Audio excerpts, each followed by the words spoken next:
Bismillah. Assalamualaikum warahmatullahi wabarakatuh.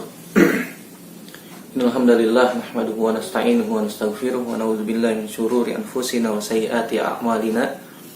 May yahdihillahu fala mudhillalah wa may yudlilhu fala hadiyalah. Asyhadu an la ilaha illallah wahdahu la syarikalah wa asyhadu anna Muhammadan abduhu wa rasuluhu la nabiyya ba'dah. Ya ayyuhallazina amanu taqullaha haqqa tuqatih wa la tamutunna illa wa antum muslimun. Ya ayuhan nasu taqu rabbakumul ladzi khalaqakum min nafsin wahidah wa khalaqa minha zawjaha wa batha minhuma rijalan katsiran wa nisaa'a wattaqullaha allazi tasaaluna bihi wal arham innallaha kana 'alaikum raqiba. Amma ba'du fa inna asdaqal hadithi kitabullah wa khairul hadi hadi Muhammadin sallallahu alaihi wasallam, syarrul umuri muhdatsatuha wa kullu muhdatsatin bid'ah wa kullu bid'atin dhalalah wa kullu dhalalatin finnar. Ayol ikhwah junallahu ayyakum ajmain. Alhamdulillah kita bersyukur pada Allah Subhanahu wa taala kembali dipertemukan dalam media ini untuk melanjutkan pelajaran dari kitab Ad-Durus Al-Yaumiyah. Kita masuk pelajaran yang ke-36. Tathhirun najasah. Tathiru an-najasati. Itu cara mensucikan najis. Cara mensucikan najis. Pelajaran ke-36, tathhirun najasah. Cara mensucikan najis. Setelah kita mengetahui macam-macam najis pada pelajaran yang lalu, maka sudah sepatutnya bagi kita untuk mengetahui bagaimana cara membersihkan najis tersebut. Bagaimana cara membersihkan najis yang sebagaimana Allah Subhanahu wa taala telah menjelaskan caranya atau menghilangkan najis-najis tertentu. Maka kita akan bacakan beberapa hal yang berkaitan tentang tathhirun najasah, yaitu yang berkaitan tentang cara mensucikan najis. Yang pertama yang harus kita perhatikan adalah al-ma'u wal aslu fi tathirin najasat. Bahwasanya air merupakan alat utama untuk mensucikan, untuk membersihkan najis. Air merupakan alat utama yang digunakan untuk membersihkan najis. Tidak seorang pun dibolehkan untuk menggunakan air untuk menggunakan selain air kecuali ada izin, kecuali ada dalil yang menunjukkan bolehnya membersihkan najis selain menggunakan air. Saya ulang, tidak boleh kita menggunakan selain air untuk membersihkan najis kecuali ada izin, kecuali ada dalil yang menerangkan boleh tidak menggunakan air untuk mensucikan najis tersebut. Siapa yang membolehkan? Siapa yang memberikan izin? Itu yang membuat syariat, yang membuat hukum. Yang membuat hukum dalam hal ini adalah Allah Subhanahu wa taala dan Rasulnya. Jadi kalau misalnya tidak ada dalil yang menunjukkan bolehnya membersihkan, mensucikan najis dengan menggunakan selain air, maka asalnya adalah menggunakan air. Asalnya adalah menggunakan air. Seperti contohnya kalau misalnya tidak ada air, setelah kita cari-cari tidak ada air, musim kemarau panjang, maka boleh diganti dengan apa? Dengan tanah. Dengan tanah yang suci. Fatayammamu sa'idan thayyiba. Maka boleh dengan sa'id yang thayyib, dengan tanah yang suci. Atau dengan batu ketika kita istijmar, bersuci dengan menggunakan batu yang bilangannya ganjil. Jadi asalnya bersuci adalah menggunakan air. Tidak boleh kita bersuci dengan menggunakan selain air kalau misalnya masih ada air. Kenapa? Karena air itu bisa lebih mengangkat, menghilangkan najis dari selain air. Allahu a'lam bishawab. Kemudian yang kedua hal yang harus kita perhatikan, was-shawabu annahu la yata'ayyan al-ma' li zalatin najasah bal mata zalatin najasah bi ayyi syai'in zala hukmuha. La yata'ayyanu al-ma' li izalatin najasah bal mata zalatin najasa bi ay syai'in zala hukmuha li'anna syar'a uzina fi izalati ba'di najasat bi ghairil ma' kama sayati wa hadza qaulu al-Hanafiyyah wa ikhtara Ibnu Taimiyah. Yang sahih bahwasanya boleh menggunakan selain air jika najis tersebut telah hilang.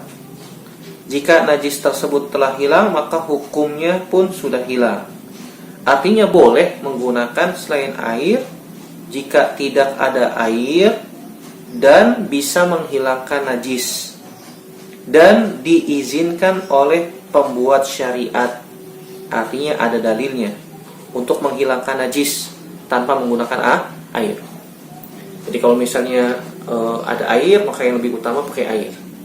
Tapi kalau ada air atau ada benda selain air yang bisa menghilangkan, mengangkat najis, dan najis itu bisa terangkat, bisa dihilangkan, maka itu boleh jika diizinkan oleh syar'i. Misalnya apa? Tisu di toilet-toilet, di perkantoran, di mall-mall, biasanya menggunakan tisu. Tidak ada air atau tidak ada keran. Kalaupun ada keran untuk membuang kotoran yang ada di kloset misalnya, maka boleh ketika itu menggunakan tisu. Tidak ada air, kalaupun ada air nyarinya sulit gitu ya.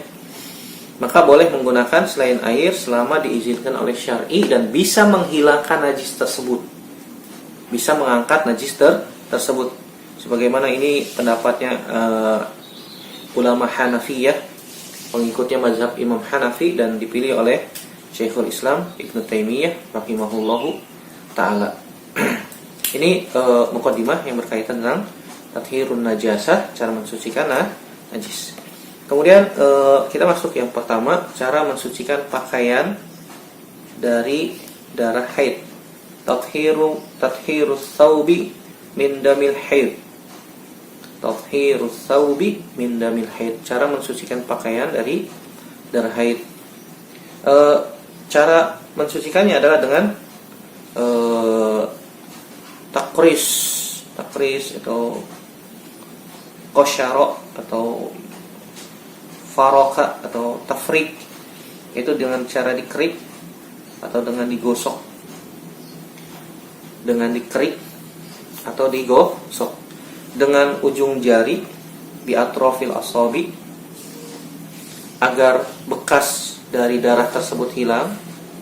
Summa tagsiluhu bil ma', kemudian dicuci dengan air. Tentu saja ini kalau darah haidnya kering ya. Kalau darah haidnya kering. Kalau darah haidnya basah, masih baru, maka langsung dikucek dengan air, pakai sabun atau pakai deterjen, hilang, maka selesai. Kalau zaman dahulu nggak ada deterjen, nggak ada sabun, maka biasanya langsung dicuci dengan air jika ada air, atau misalnya jika sudah mengering maka dikerik dengan jari, dikerik dengan ujung-ujung jari dengan kuku atau dengan potongan kayu atau dengan alat-alat yang lain, misalnya dengan batu atau yang bisa menghilangkan darah haid tersebut. Sebagaimana ini dipraktekkan di dalam hadis Asma bintu Abi Bakar, pernah kita bahas, dan juga dijelaskan hadis Aisyah radhiyallahu taala anha. Qalat kanat ihdana tahidu thumma taqrisud dama min thawbiha inda tuhriha fatagsiluhu wa tandahu ala sa'irihi thumma tusalli fihi. Kata Aisyah radhiyallahu taala anha, kanat ihdana, dahulu salah seorang di antara kami tahid. Thumma taqtarisu, digosok. Kemudian mereka menggosok-gosok ad-dam min thawbiha, darah dari yang ada di pakaiannya. Inda tuhriha, dengan jari jemari atau dengan alat seperti kayu atau dengan yang lainnya digosok supaya darahnya hilang. Fatagsiluhu, kemudian setelah digosok-gosok sampai hilang darahnya, kemudian dicuci. Watandahu, kemudian disiram. Ala sa'irihi, semua pakaian yang terkena darah haid itu disiram dengan air. Setelah itu tsumma tusalli fihi, kemudian dia sholat dengan baju tersebut. Hadis ini dari Imam Bukhari dan Imam Ibnu Majah. Di sini Aisyah radhiyallahu taala anha mengajarkan kepada kita cara mengangkat, menghilangkan darah haid. Dan darah haid itu sudah bahas bahwasanya darah haid adalah najis. Cara menghilangkan darah haid yang kering dengan cara dikerik kemudian digosok sampai hilang. Kalau kering, kalau misalnya basah bisa langsung dikucek, bisa langsung dicuci, bisa pakai deterjen, kemudian dibilas. Jadi bilas. Itu juga misalnya kalau kering, dikerik sampai hilang, kemudian digosok, kemudian dicuci, setelah itu dibilas. Ini cara menghilangkan darah haid. Kalau zaman sekarang sudah ada sabun, sudah ada deterjen, ini lebih mudah, lebih mudah. Begitu juga di dalam hadis Ummu Qais bintu Mihsan, qalat, beliau berkata, sa'altu Nabiyya sallallahu alaihi wasallam an damil haid yakunu fi thawbi, qala hukkihi bidila'in waghsilihi bima'in wasidrin, akhrajahu Abu Dawud wan Nasa'i wa Ibnu Majah wal haditsu hasan. Kata Ummu Qais bintu Mihsan, beliau berkata, aku bertanya kepada Nabi SAW tentang darah haid yang menempel di baju. Kemudian beliau Sallallahu Alaihi Wasallam mengatakan, hukkihi, gosok, bidilain, dengan potongan kayu, wagsilihi, kemudian cuci dengan air, bimain wa sidrin, dengan air dan daun bidara. Di sini hasan dari Imam Abu Dawud, Imam Nasai dan Imam Ibnu Majah. Ini yang pertama ya, cara mensucikan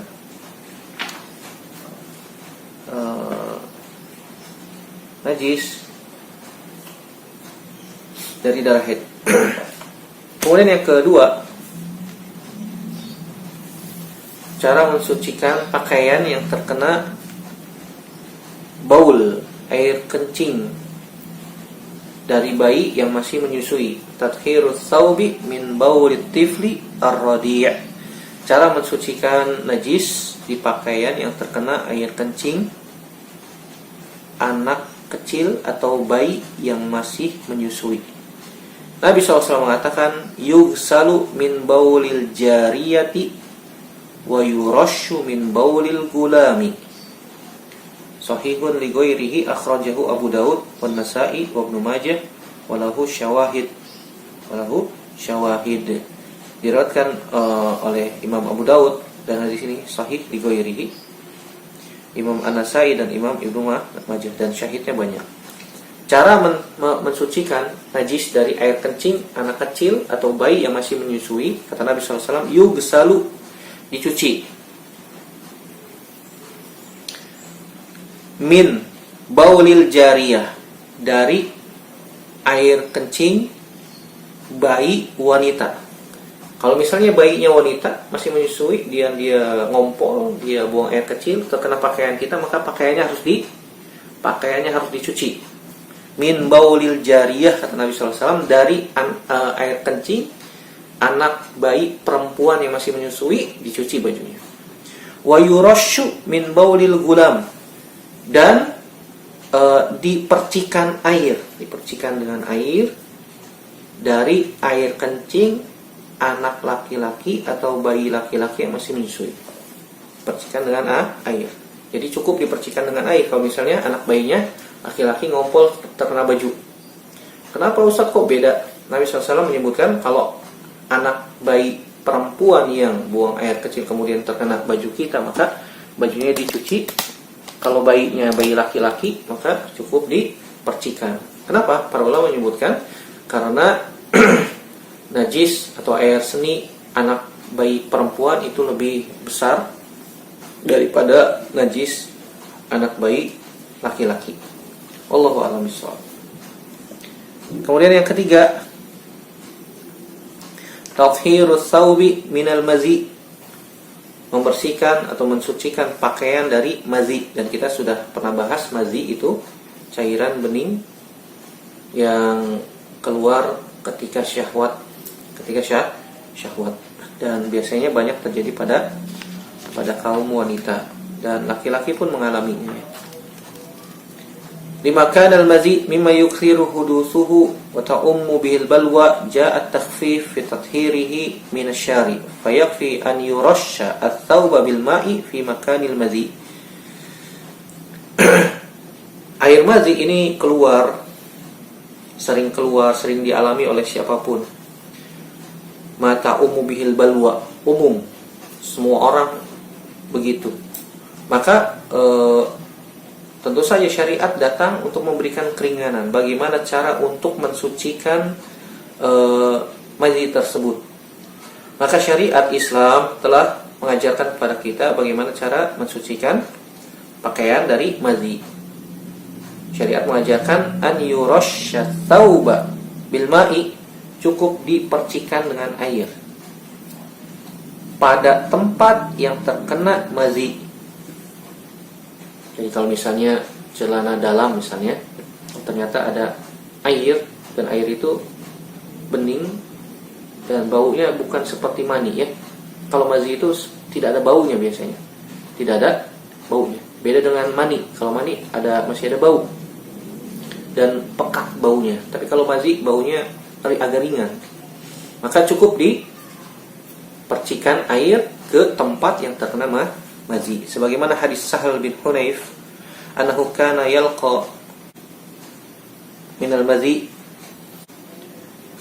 shiddatan wa ana'an faqala lin nabi sallallahu alaihi wasallam kaifa bima yusibu thawbi minhu qala yakfika an ta'khudha kaffan min ma'in fatandahu bihi thawbaka haitsu tara annahu qad asaba minhu.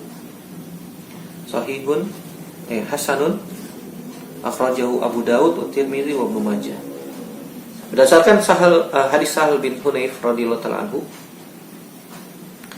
bahwa beliau kesulitan untuk menghindari yang namanya dari mazi, karena beliau keluar mazi.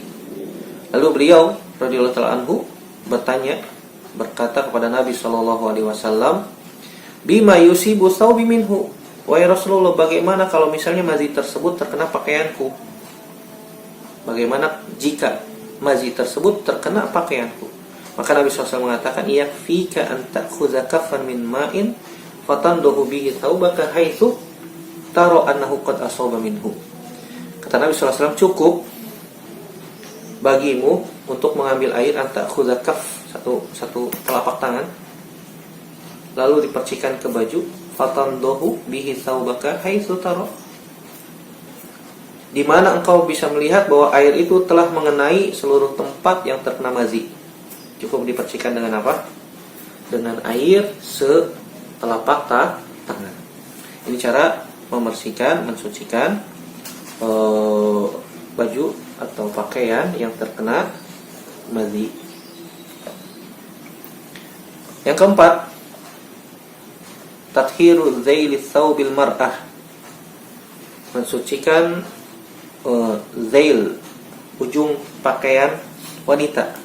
Karena ujung pakaian wanita kan menjulur ke bawah dan dia biasanya panjang ya.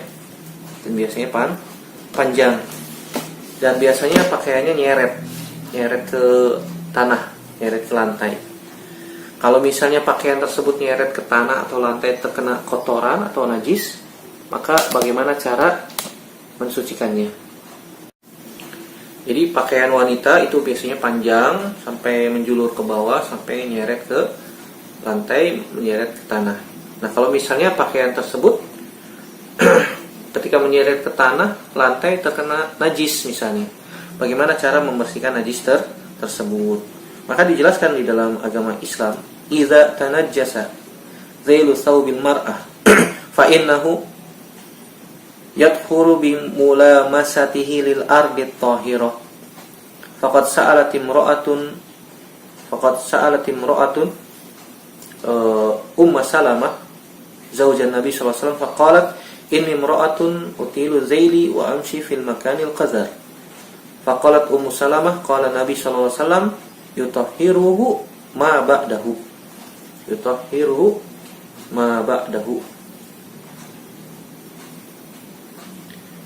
Sahihun akhrajahu Abu Daud wa Tirmidzi wa Ibnu Majah. Jadi jika ujung pakaian wanita idza tanajjasa dhailu thawbil mar'ah, ujung pakaian wanita yang di bawah menjulur terkena najis, maka yutahhiru bimulamasati lil ardi tahirah. Maka bisa suci dengan menyentuh ke tanah yang suci setelahnya. Jadi misalnya di sini dia menyentuh najis, maka setelahnya ada tanah lagi, gesek pakaiannya, maka itu yang mensucikannya dengan otomatis. Sebagaimana ada seorang wanita yang datang kepada Ummu Salamah, istri Nabi SAW, bertanya. Seorang wanita bertanya kepada Ummu Salamah. Kemudian wanita itu mengatakan, ini imro'atun utilu zaili wa amshi fil makanil qazar atau al-qazir. Sungguhnya aku seorang wanita yang pakaianku panjang menjulur, dan aku berjalan di tempat yang terkena kotoran, terkena najis. Maka bagaimana cara mensucikan pakaianku? Maka Ummu Salamah mengatakan, Nabi SAW bersabda, yutahhiruhu ma ba'dahu. Maka ujung pakaian yang terkena najis tersebut disucikan oleh tanah yang ada setelahnya. Setelahnya. Jadi ini cara mensucikan pakaian. Jadi pakaian wanita itu nggak boleh menampakkan aurat, menampakkan kakinya, menampakkan terkadang ada akhwat, masya Allah, pakai cadar tapi nggak pakai kaos kaki, tidak pakai kaos kaki. Padahal kaki itu merupakan aurat dan hukumnya wajib ditutup. Ini saya perlu kasih catatan tambahan, perhatian. Wanita-wanita yang memakai cadar tapi tidak pakai kaos kaki ini mendahulukan yang sunnah daripada yang wajib. Kenapa? Menutup kaki hukumnya wajib. Dengan kaos kaki kah atau apakah bisa ditutup? Wajib hukumnya. Kenapa? Kaki aurat. Berbeda dengan wajah. Wajah para ulama ikhtilaf. Ada yang mengatakan memakai cadar wajib, ada yang mengatakan memakai cadar sunnah. Dan yang lebih rajih, yang lebih kuat dalam masalah ini adalah memakai cadar hukumnya sunnah. Hukumnya sunnah, kecuali kalau emang wanita tersebut cantiknya luar biasa, maka wajib pakai cadar. Tapi kalau wajahnya nilainya cuma 6, nilai itu hanya 7, biasa-biasa saja, maka hukumnya sunnah. Kalau wanita itu cantiknya luar biasa, jika dia tidak memakai cadar, fitnah bagi lelaki, sangat-sangat cantik luar biasa, maka wajib, kata para ulama, pakai cadar. Tapi kalau biasa-biasa saja, maka sunnah. Dan ini yang lebih tepat dalam masalah ini. Nah, dia seorang wanita mendahulukan yang sunnah daripada yang wajib, dari menggunakan atau menutup kakinya. Menutup kaki hukumnya wajib, memakai cadar hukumnya sunnah. Jangan sampai kita mendahulukan sunnah daripada wajib dalam masalah ini. Nah, ini perhatikan bagi akhwat-akhwat atau wanita-wanita kaum muslimin. Jadi pakaiannya harus menjulur ke bawah, ya paling tidak maksimal sejengkal dari telapak kaki. Tidak boleh lebih dari itu, ya. Kalau lebih dari itu gulu berlebihan. Jadi caranya, kalau pakaian wanita menjulur sampai bahasa kita mengengser gitu ya, sampai nyapu jalan misalnya, maka tanah setelahnya itu bisa mensucikannya. Allahu a'lam bishawab.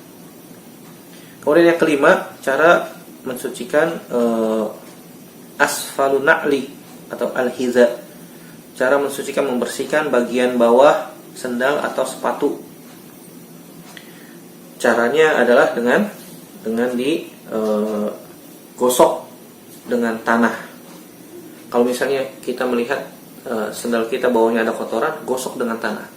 Digosok dengan tanah. Sebagaimana hadis Abu Sa'id radhiyallahu ta'ala anhu, bahwasanya Nabi sallallahu alaihi wasallam mengatakan, "Idza jaa ahadukumul masjid falyuqallib na'laihi wal yanzur fihima fa in ra'a khabathan falyamsahhu bil ardi thumma liyusalli fihima. Kata Nabi SAW, jika seorang di antara kalian ingin masuk masjid, falyuqallib na'laihi, maka hendaknya dia lihat dulu tuh, balik dulu sendalnya, lihat ada kotoran apa tidak. Karena zaman dahulu, zaman Nabi, masuk ke masjid pakai sendal, pakai sepatu, pakai hoof. Kalau zaman sekarang kan sudah alhamdulillah pakai keramik, pakai karpet, masya Allah.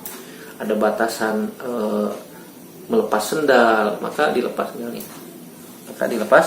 sendalnya. Dan untuk mensucikan sendal atau sepatu, maka dengan cara seperti itu. Wal yanzur fihi ma, lihat di bawah sendalnya ada kotoran, ada najis atau tidak. Jika ada najis, maka falyamsahhu bil ardi, digosok ke tanah. Kalau zaman sekarang digosok sampai hilang, pakai kayu, pakai batu, kemudian cuci pakai air, itu lebih mengangkat najis. Kalau misalnya tidak ada air, cukup digosok ke tanah, maka itu sudah cukup untuk mensucikan sendal tersebut. Summa yusalli fihima, maka setelah itu dia bisa sholat menggunakan sendalnya. Ini ingat zaman dahulu ya, zaman Nabi SAW, masjidnya lantainya tanah. Kalau zaman sekarang alhamdulillah pakai keramik dan sendal dibuka ya, alhamdulillah. Kemudian yang keenam, tathhirul ina fi idza wuligo fihil kalbu, mensucikan bejana jika dijilat anjing. Dan jilatan anjing itu termasuk najis, air liurnya najis, dan termasuk najis yang mughalladhah.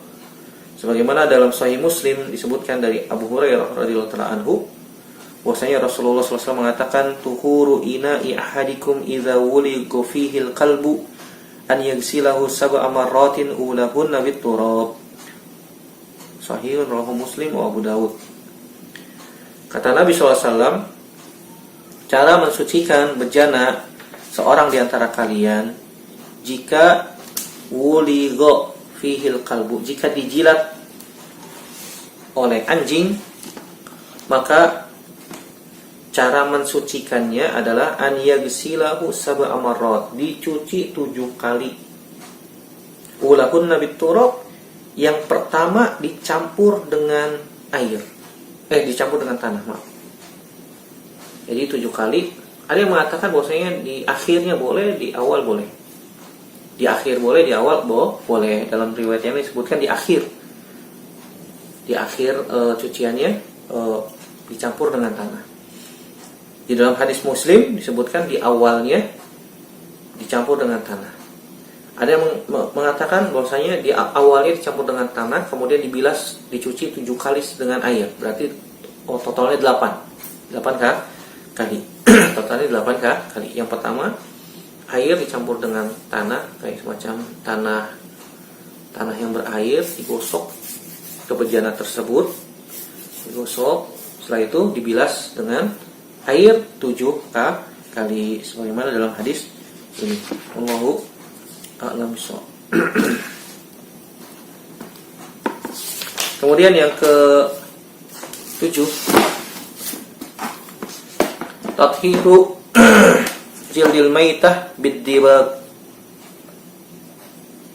cara mensucikan kulit bangkai, itu bid-dibag artinya disamak itu dikeringkan ya. Sebagaimana dalam Sahih Muslim disebutkan, Nabi SAW mengatakan, idza dubighal ihabu faqad tahur. Rawahu Muslim wa Abu Dawud wa Imam Malik al-Muwatta. Dalam Sahih Muslim disebutkan, Nabi SAW mengatakan, jika kulit bangkai telah disamak, maka dia telah suci. Ini caranya disamak, dikeringkan ya. Kemudian yang ke-8, cara mensucikan lantai atau tanah yang terkena air kencing. Sebagaimana pernah kita bahas, caranya adalah dengan disiram dengan air. Ketika ada Arab Badui datang masuk ke masjid, kemudian dia buang air di pinggiran masjid, kemudian Nabi SAW memerintahkan untuk menyiramnya dengan seember air. Ini cara mensucikannya ya.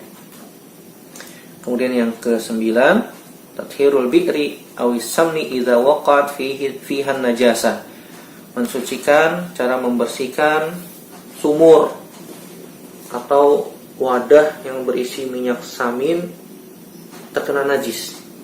Bagaimana caranya? Caranya najisnya diangkat, diambil, kemudian dihilangkan, maka yang sisanya bisa digunakan.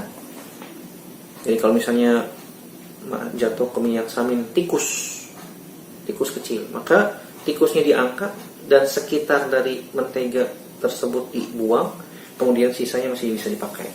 Begitu juga misalnya di sumur ada bangkai tikus, atau di tempat penampungan air di bak mandi itu ada tikus mati misalnya, maka tikusnya ambil, kemudian sisanya air yang sekitar itu dibuang, kemudian maka bisa dipakai lagi setelah itu. Kata Nabi SAW dalam Sahih Bukhari disebutkan, Al-kuha wa mahaulaha fatruhuhu wa kulu samnakum. Buanglah tikus itu, kemudian buanglah minyak samin yang ada di sekitar bangkai tikus, kemudian makanlah minyak saminmu. Jadi caranya seperti itu. Jangan dibuang semua ya, mubazir. Jangan dibuang semua. Kalau misalnya sifat utama najis itu sudah hilang, maka tentu saja bisa digunakan kembali. Ketika sifat utama najis itu hilang, maka itu bukan dianggap najis lagi. Idza istahalat sifatu ainin najis bihaitsu batala anhu al-ismul mahkum alaihi bin najasah wa sara syai'an akhar tahiran fa innahu yahkumu alaihi bit taharah kama idza tahawwala al-ghaib ila turab. Jadi kalau misalnya ada najis kemudian dia sudah berubah zatnya sudah berubah, maka ketika itu najis tersebut dihukumi suci. Contoh, kotoran yang sudah mengering bercampur dengan tanah, dan kotoran itu sudah kering dan bercampur dengan tanah, maka ketika itu sudah bukan dianggap kotoran lagi, sudah bukan najis lagi, tetapi sudah dianggap menjadi tanah dan sudah menjadi suci. Idza saqata 'ala thawbil mar'ah laban min thadiha fala junaha 'alaiha wa yajibu 'alaiha an tagsilahu fa huwa tahir wa laysat bihi najasah wa binahwi hadzal qaul qala Ibrahim an-Nakhai kama inna Ibnu Abi Syaibah fil Musannaf bi sanadin hasan. Jika air susu seorang wanita mengenai bajunya, jadi ASI mengenai bajunya, maka hal tersebut tidak mengapa, la junaha 'alaiha, tidak mengapa karena air susu tersebut tidak najis. Wala yajibu 'alaiha an tagsilahu, dan tidak wajib bagi dia untuk mencuci bajunya karena terkena air susu. Tidak wajib baginya untuk mencuci bajunya karena terkena ASI tersebut ya. Hal ini dikatakan oleh Al-Imam Ibrahim an-Nakhai. Begitu juga dibawakan oleh Al-Imam Ibnu Abi Syaibah dalam Musannafnya dengan sanad yang hasan. Ini cara mensucikan beberapa najis berdasarkan dalil-dalil yang kita sudah sebutkan ya. Wallahu a'lam bishawab. Semoga bermanfaat sampai di sini pembahasan kita. Yang benar datangnya dari Allah Subhanahu wa taala, yang salah murni dari saya pribadi. Kita bertobat kepada Allah Subhanahu wa taala dan kita minta ampun atas kesalahan kita. Semoga Allah Subhanahu wa taala memberikan kepada kita ilmu yang bermanfaat dan dapat diamalkan, dan semoga ilmu tersebut bisa menyelamatkan kita dari api neraka dan memasukkan kita ke dalam surga tanpa hisab dan tanpa azab. Amin ya rabbal alamin. Demikian yang bisa kita bahas, semoga bermanfaat. Aku qouli hadza astaghfirullah li wa lakum, subhanakallahumma wa bihamdika asyhadu an la ilaha illa anta astaghfiruka wa atubu ilaik. Wassalamualaikum warahmatullahi wabarakatuh.